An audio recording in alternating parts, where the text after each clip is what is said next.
I'm Debra Meiburg, and I'm with Stefano Benini of the Frescobaldi family. And Stefano very nicely, at the end of a long day at Vinexpo, brought me some wine to taste. So what do we have here? Well, it's true, it's been a long day, but a good day. A very good day, very good day. There is an incredible excitement about wines in general in Hong Kong and also in China. So, well, today I decided to bring something that is part of our tradition. I mean, Frescobaldi has been around for a few years. We say what are you on the 30th generation, roughly? 30th generation. Probably 31. Well, actually, there is the 32nd, and maybe in a few months we'll be starting. So let's cross fingers. However, we are 7th century old as far as winemaking. The first wine was produced for fun, early 1300. But what I would like to talk is about the present, because this is what we're all about. I mean, tradition is very important, but we need to look at the present and the future. Yes, of course. Yeah. So wines are coming from an estate that is very well known, called Nipozzano. Nipozzano is where we started again after World War II to produce wine. There was a difficult moment for Italy, reconstructing everything, and we were no exception. Tuscany was no exception. And so little by little we were able to figure out things, put things together again. And my uncle Vittorio was instrumental in doing that. So we are trying to improve his great work. In Nipozzano, like I said, we produce traditional wine but also innovative wines, a combination of both. So the first wine would be the Nipozzano Vecchie Viti. Vecchie Viti means old vines.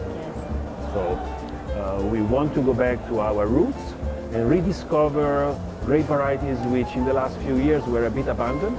So together with the Sangiovese that everyone knows from central Italy, we use varietals such as Colorino, Malvasia Nera, Canaiolo. Can you talk about these varieties for me? Yes, they are varieties which historically they did represent the blend of Chianti. They were certified in the early 60s as part of the Chianti blend, but then abandoned because they were not really producing the quality we wanted.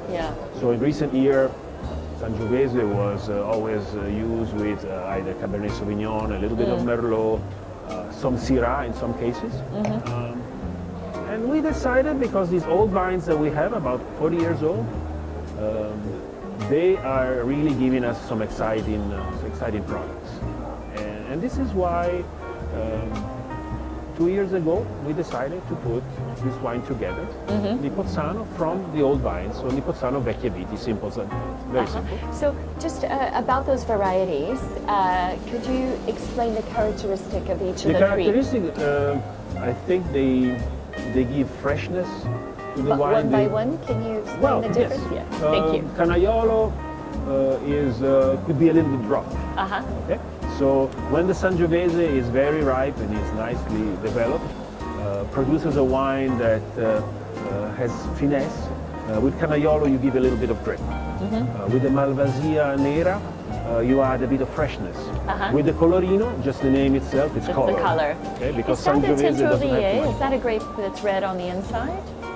Is that one red on the inside? Yes. The Colorino? Colorino, absolutely. And then we use large oak cask for the aging, because Sangiovese, being so delicate, doesn't like new oak. I see. And so we like more of a neutral container. To make a wine that the oak is integrated with the fruit.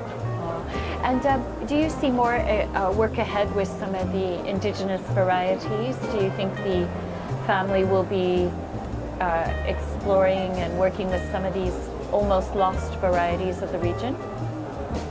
Concerning the Chianti region, precisely the Chianti Rufina region where we are, we will stick with those three varietals. Those three, okay. If we go outside the Chianti region, but we still stay in Tuscany, we are discovering varietals such as Vermentino, which originally comes from Sardinia, and we have our own version next to the coast. In Maremma. In Maremma, absolutely. So we're trying to bring forward these local varietals, take out the best character possible from each terroir. And Vecchie Viti is definitely an expression of that. And Frescobaldi, are you expanding anywhere else? No joint ventures in China yet? No, not for the time being. Not. We are so focused in developing our estate in Tuscany that I think we have a lot of things to do there, and we don't have intention for the time being to go outside our region. We want really to improve what we have as an organic growth in our region. I see. Yeah. And you're here at Vinexpo, so tell me, why would such a well-known property want to come to Vinexpo? What's the... Well, the well-known maybe is more in the occidental part of the world, I would say. I think here we still have to work very hard to introduce, our brand, our tradition. We're next to China, and Chinese, they don't drink a lot of Italian wines for the time being. I keep trying, I promise you. We are so much persistent that one day we will be certainly much stronger than now. At the same time, when we see that we are leader in North America, we do very well in Germany, Switzerland, it's a bit frustrating, but it's very inspiring as well, because we were not like that 40 years ago.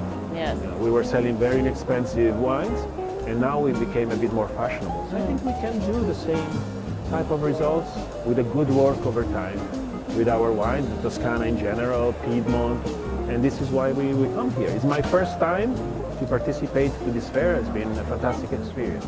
Well, then, wonderful that you're here, and I wish you all success in the market.